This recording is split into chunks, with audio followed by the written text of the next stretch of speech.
የሰው ልጅ በሰው እጅ ሲሞት እግዚአብሔር በዚህ ሙት ብሎት ነው ብለው የሚያነሱ ሰዎች አሉ። የሰው ልጅ በተሽከርካሪ አደጋ ሲሞት እግዚአብሔር በዚህ ጠርቶት ነው እያሉ የሚባል ፍልስፍና አለ፣ አነጋገር አለ፣ እውነት ያልሆነ ፍልስፍና። እግዚአብሔር ግን የሰው ልጅ በክፋት አይጠራውም።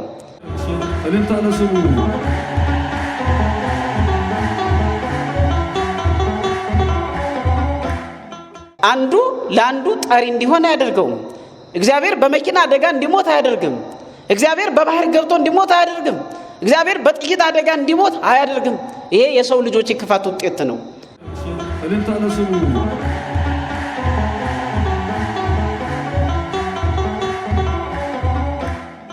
የጻድቃን ሞት ከስጋ ነፍሳቸው ከስጋቸው መለየትና ወደ ገነት ወይም ወደ መንግስተ ሰማያት መሸጋገር ነው እንጂ ፍዳና መከራ የሌለበት ስለሆነ ጻድቃን አልሞቱም። የጻድቃን ሞት ሞት አይባልም ብለው አባቶቻችን ይተረጉማሉ ማለት ነው።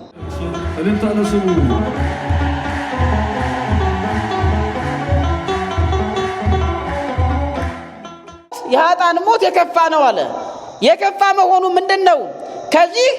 ከዚህ በምድር ላይ ካለው መከራ ወደሚብስ ወደ ሲኦልና ወደ ገሃነም ነው ለዘላለም የሚጣሉት። እናንተ ርጉማን ለሰይጣንና ለሰራዊቱ ወደ ተዘጋጀ ገሃነመ እሳት ሂዱ አላውቃችሁም ተብሎ ነው የሚሰናበተው።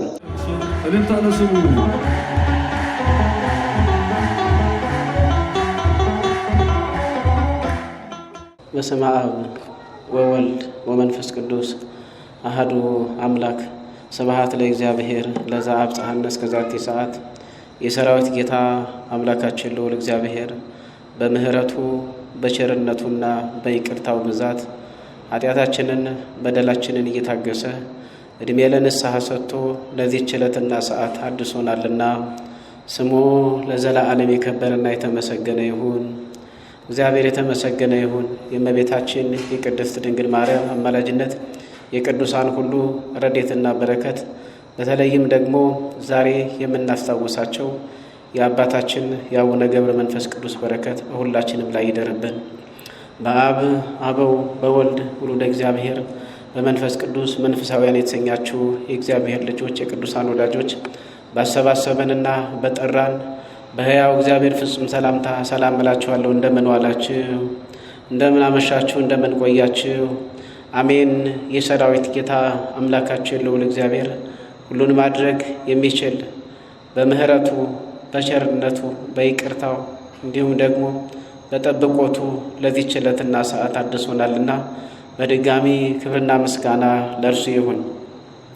እግዚአብሔር አምላካችን እንደፈቀደ መጠን አንድን ምንባብ እናነብና ከዚያ ርዕስ መርጠን እንነጋገራለን። ዛሬ አባታችን አቡነ ገብረ መንፈስ ቅዱስ ያረፉበት ስለሆነ እርሱን ምክንያት በማድረግ ከመጽሐፍ ቅዱስ ክፍል አንስተን እንነጋገራለን። በመጀመሪያ የሐዋርያው የቅዱስ ጳውሎስ መልእክት ወደ ተሰሎንቄ ሰዎች ምዕራፍ 4 ቁጥር 13 እስከ ፍጻሜ ያለውን ምንባብ እናነባለን። ይሄ ምንባብ የሚያስረዳን ምንድን ነው? ሁላችንም ብንሞትም መነሳት እንደምንነሳ በሞት ምክንያት ተስፋ እንዳንቆርጥ የሚያስገነዝበን የሚያስረዳን ነው።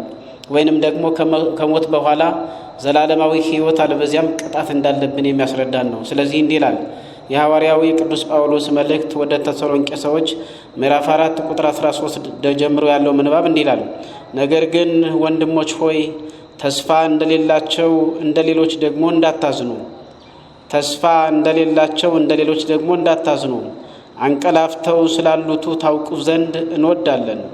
ኢየሱስ እንደሞተና እንደተነሳ ካመን እንዲሁም በኢየሱስ ያንቀላፉትን እግዚአብሔር ከእርሱ ጋር ያመጣቸዋልና በጌታ ቃል የምንላችሁ ይህ ነውና እኛ ሕያዋን ሆነን ጌታ እስኪመጣ ድረስ የምንቀር ያንቀላፉትን አንቀድምም። ጌታ ራሱ በትእዛዝ በመላእክትም አለቃ ድምፅ በእግዚአብሔርም መለከት ከሰማይ ይወርዳልና በክርስቶስም የሞቱ አስቀድመው ይነሳሉ ይላል።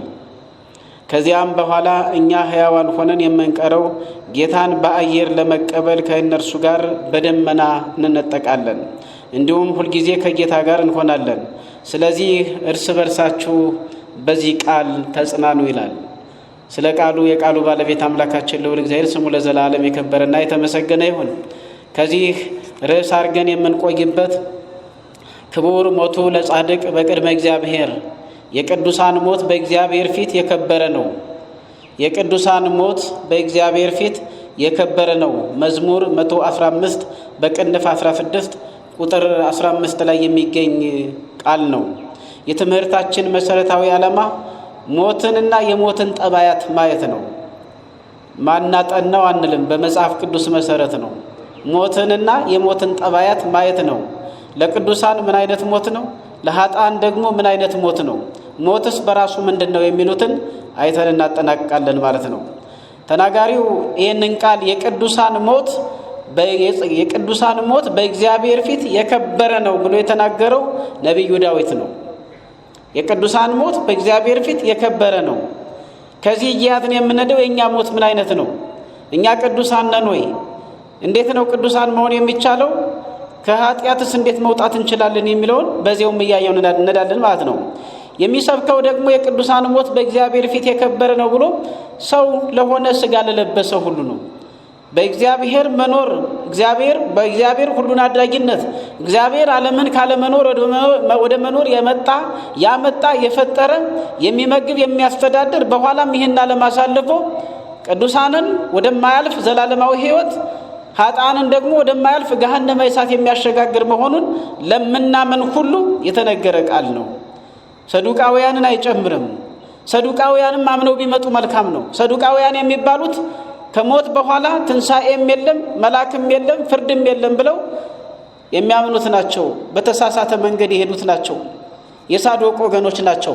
ሳዶቅ የሚባል ተፈላሳፊ፣ በሐሰት የተፈላሰፈ፣ ፍልስፍናው የማይጠቅም ሰው ከእንስሳት አይለይም ብሎ የሚያምን ሰው እንደ እንስሳት ሁሉ ይወለዳል፣ ያድጋል፣ ይሞታል። ከዚያ በኋላም እንደ እንስሳት ሁሉ አፈር ትቢያ ሆኖ ይቀራል እንጂ ከሞት በኋላ ሌላ ጥያቄ የለም። ከሞት በኋላ መላክም የለም። ከሞት በኋላ ዘላለማዊ ሕይወት የሚባል የለም። ከሞት በኋላም ቅጣት የለም ብሎ የሚያምን ነበረ። የእሱ አማኞች በሳዶቅ ሰዱቃውያን ተብለዋል። ስለዚህ እነዚህም ሁሉ ማመን ይጠበቅባቸዋል።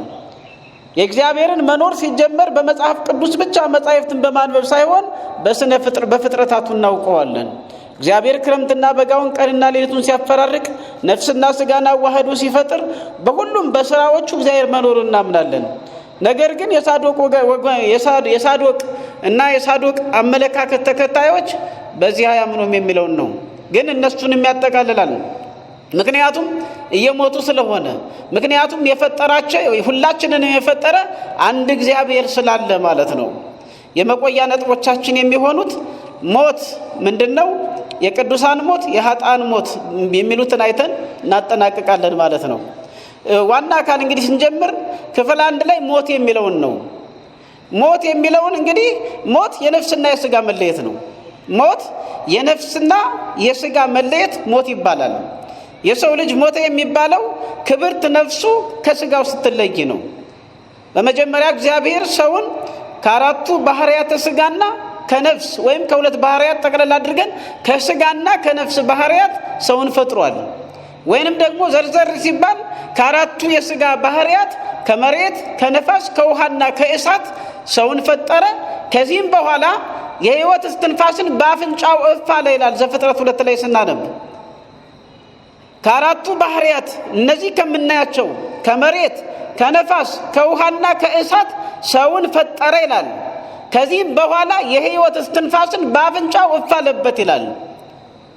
ስለዚህ ስንት ባህሪያት አሉ? 2 ባህሪያት አሉ። አንደኛው የሥጋ ባህሪያት፣ ሁለተኛው የነፍስ ባህሪያት ማለት ነው።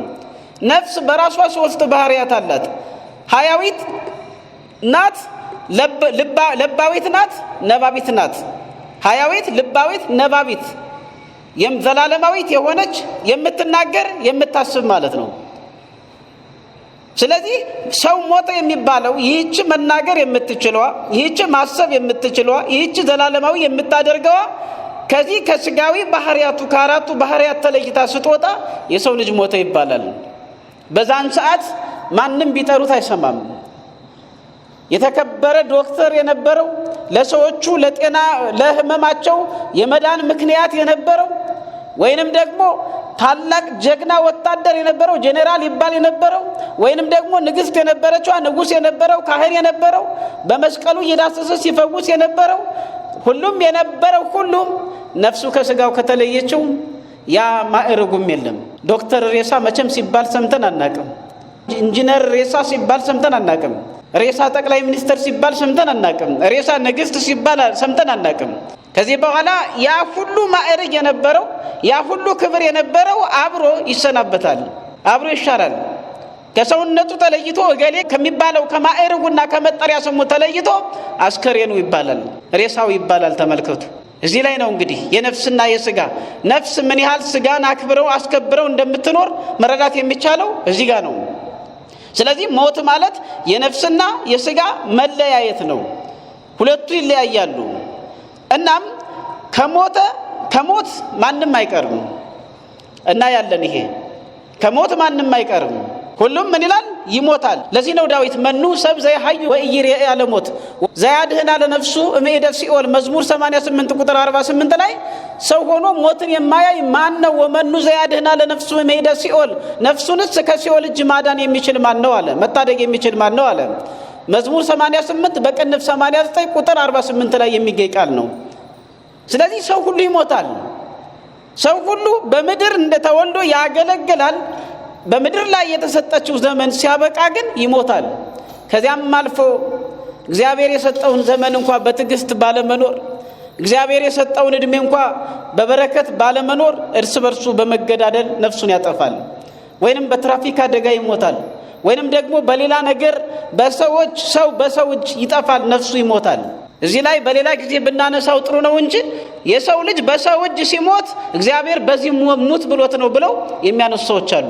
የሰው ልጅ በተሽከርካሪ አደጋ ሲሞት እግዚአብሔር በዚህ ጠርቶት ነው እያሉ የሚባል ፍልስፍና አለ፣ አነጋገር አለ፣ እውነት ያልሆነ ፍልስፍና። እግዚአብሔር ግን የሰው ልጅ በክፋት አይጠራውም። ክፋትን ያመጣ ነው በክፋት እርስ በርስ እንድንገዳደል እንድንጠፋፋ የምናደርገው እኛ ራሳችን ሰዎች እንጂ እግዚአብሔር አንዱ ለአንዱ ጠሪ እንዲሆን አያደርገውም። እግዚአብሔር በመኪና አደጋ እንዲሞት አያደርግም። እግዚአብሔር በባህር ገብቶ እንዲሞት አያደርግም። እግዚአብሔር በጥይት አደጋ እንዲሞት አያደርግም። ይሄ የሰው ልጆች የክፋት ውጤት ነው። በሌላ ጊዜ ራሱን የቻለ ሰፊ ትምህርት አድርገን እንነጋገርበታለን። ከሞተ በኋላ ሲነገር ትሰማላችሁ። በዚህ ተጠርቶ ነው እግዚአብሔር በዚህ ስለጠራ ነው ይባላል። ይሄ በፍጹም ስህተት ነው። ይህ መጽሐፍ ቅዱሳዊ ወይም ይህ መንፈሳዊ አነጋገር ነው። ይሄኛው ራሳችን የምናመጣው አደጋ ነው፣ ራሳችን የምንፈጥረው ነው፣ ወይንም ደግሞ በጥፋታችን ምክንያት ቅስፈት ነው እንጂ እግዚአብሔር በበጎ እንድንሰናበት ነው የሚፈልገው። ይህችን ዓለም በበጎ እንድንሰናበታት በምድር ላይ ስንኖርም ፍሬ አፍርተን እንኖር በሰማይ ዋጋ እንድናገኝ ነው የእግዚአብሔር ፈቃድ። ነገር ግን እኛ ይሄንን ባለማወቅ እርስ በርሳችን እንጠፋፋል፣ ማስወገድ ያስፈልጋል። ስለዚህ ከሞት ማንም አይቀርም። ምንድነው ካዲያ ከሞት ማንም አይቀርም ከተባለ ነብዩ ሄኖክ እግዚአብሔርን ስላስደሰተ አልተገኘም እግዚአብሔር ወስዶታልና የሚል በዘፍጥረት ላይ ተጽፏል ብላችሁ ልጠይቁ ትችላላችሁ። አሁንም አንደኛ ነገሥት ምዕራፍ 17 ጀምሮ የነብዩ ኤልያስ ታሪክ እስከ አንደኛ ነገሥት ምዕራፍ 2 ላይ አለ። ነብዩ ኤልያስ በእሳት ሰረገላ ወደ ገነት ተነጥቋል። መልከጼዴቅም አልሞተም። እነዚህ ሚካኤል የሚባሉትም ሞት ያልቀመሱ አሉ። ዮሐንስ ወንጌላዊውም ሞትን አልቀመሰም። እነዚህ ቅዱሳን አሉ። ሌሎችም በስንክሳር በሚባለው መጽሐፍት ላይ ብዙ ቅዱሳን ሞትን ያልቀመሱና ከነስጋቸው ወደ ገነት የተነጠቁ አሉ። ታዲያ ምንድነው ሞትን አልቀመሱም? ሞትን ሳይቀምስ የማይቀር ማንም የለም የሚባለው ሲባል እነዚህ ቅዱሳን በመጨረሻው ዘመን ለአገልግሎት መጥተው አገልግለው ይሰዋሉ፣ ሰማዕትነትን ይቀበላሉ ለማለት ነው እንጂ እነዚህ ቅዱሳን ነብዩ ሄኖክ የአዳም 7ኛ ክፍል የሆነው 7ኛ ፍጥረት የሆነው መጽሐፈ ሄኖክ የሚባለውን የጻፈው ስለ ሰማይና ስለ ምድር ስለ ጨረቃ ስለ አስትሮኖመር ሰፊ ዕውቀት ያለው ስለ ዘመን አቆጣጠር ሁሉ የተገለጠለት የዘመኑን አቆጣጠር ሁሉ የተናገረ ስለ ጻድቃንና ስለ ኃጥአን ፍርድ ምን አይነት ፍርድ እግዚአብሔር እንደሚሰጥ የተናገረው ነብዩ ሄኖክ 350 ዓመታትን ያክል በምድር ላይ ኖሯል። ነገር ግን በእነዚህ ዘመናት እግዚአብሔርን በማስደሰቱ ሄኖክ አልተገኘም፣ እግዚአብሔር ወስዶታልና ይላል። ስለዚህ ሄኖክ ሞትን አልቀመሰም።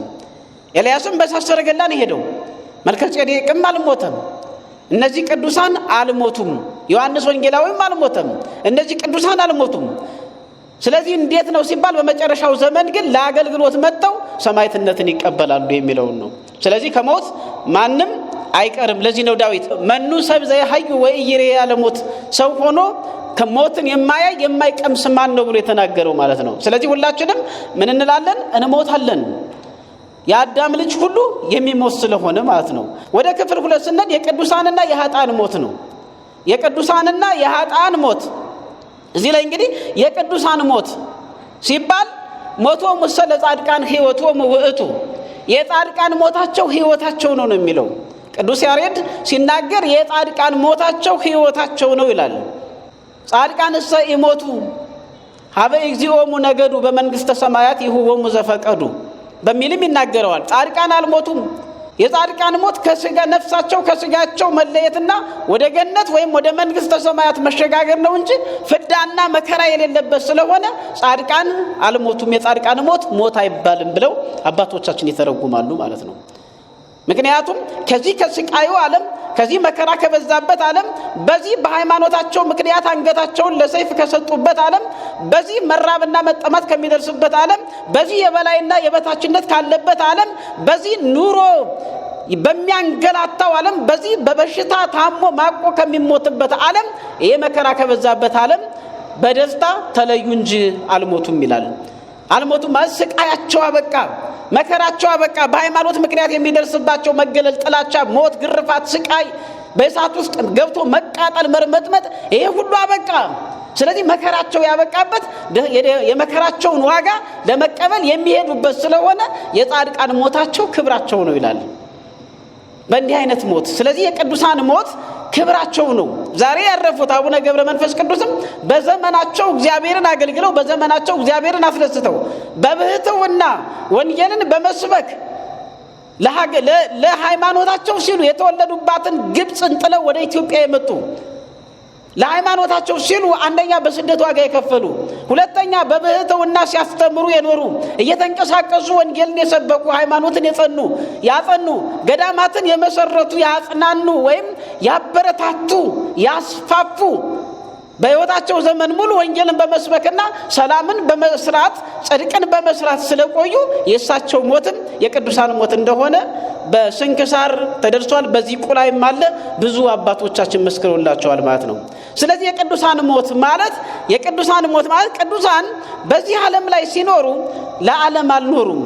በዚህ ዓለም ላይ ሲኖሩ የሞተላቸው መድኃኔዓለም ኢየሱስ ክርስቶስን በማሰብ የእርሱን የሰላም ወንጌል የእርሱን የምስራች ወንጌል ተሸክመው በዓለም ሁሉ ሲዞሩ የኖሩ የሚደርስባቸውን መከራ ሁሉ እየተቀበሉ በስጋ የሚገድሏችሁን አትፍሯቸው፣ ይልቁንም ነፍስን ከወሰደ በኋላ ነፍስና ስጋን በገሃነም የሚቀጣውን እርሱን ፍሩት የተባለውን መመሪያ ይዘው የአሕዛብ ነገሥታትን ሳይፈሩ ለጣዖት የሚንበረከኩትን ነገሥታትን በድፍረት እየተናገሩ በመናገራቸው እየተገረፉ ስጋቸው በእሳት እየተቃጠለ እንደዚሁም ደግሞ በሰይፍ እየተቆራረጠ በጋሬጣ እየተበጣጠሰ እንደየጸጋቸው እንደሰጧቸው መከራ አይነት ዋጋቸውን ሲከፍሉ ኖረው የተሰናበቱ ናቸው። በዚህ አይነት ሕይወታቸውን ያሳለፉ ናቸው። በማቴዎስ ወንጌል ምዕራፍ 16 ቁጥር 24 ላይ እኔን ሊከተል የሚወድ ቢኖር ራሱን ይካድ መስቀሉንም ተሸክሞ ይከተለኝ ይላል። መስቀሉን ተሸክሞ ይከተለኝ፣ የመከራውን መስቀል ተሸክሞ ይከተለኝ፣ የሚደርስበትን መከራ በመቀበል ይከተለኝ፣ ግርፋቱን፣ ስቃዩን፣ ሞቱን የትኛውንም መከራ ተከትሎ ተሸክሞ ይከተለኝ። ስለኔ ነፍሱን የሚወዳት ስለኔ ነፍሱን ያጠፋታል አለ። ነፍሱን የሚወድ በዚህ ዓለም ያጠፋታል፣ ስለኔ ነፍሱን የሚያጠፋ ነፍሱን የሚወድ ነው አለ። ስለዚህ የሚመጡ መከራዎችን ሁሉ ተቀብሎ መስቀሉን ተሸክመው የኖሩ ለዓላማቸው ለሰማያዊ ዓላማ ለምድራዊ ዓላማ ሳይሆን ለሰማያዊ ዓላማ የኖሩ ቅዱሳን ይባላሉ።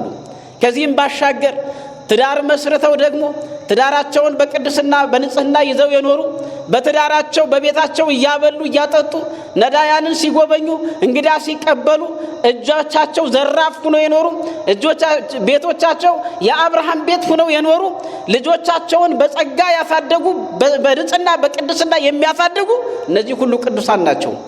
ትዳራቸውን በአግባቡ የሚመሩ ትዳራቸውን አክብረው የሚኖሩ ለትዳራቸው ዋጋ የሚሰጡ በትዳራቸው እስከ መጨረሻ የሚጸኑ በትዳራቸው እግዚአብሔርን የሚያገለግሉ እነዚህ ሁሉ ቅዱሳን ናቸው።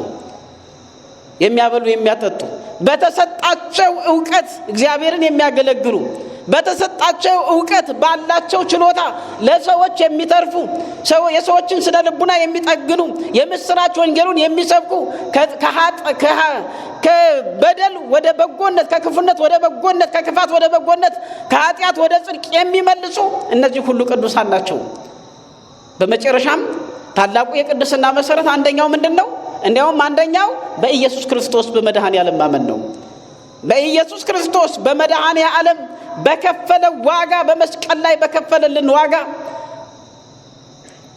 እንደዚሁም ደግሞ ዘይተወልደ ዳግመ እማይ ወይም መንፈስ ቅዱስ ዳግመኛ በውሃና በመንፈስ ቅዱስ እንድንወለድ ያደረገን ዋጋ የከፈለልን በዋጋው አምነን በመድኃኔ ዓለም ኢየሱስ ክርስቶስ አምነን የምንኖር ሁሉ ቅዱሳን እንባላለን። ምክንያቱም የቀደሰን በደሙ ነው። ደሙን በማፍሰስ ሥጋውን በመቁረስ የሰውን ልጅ ቀድሷል።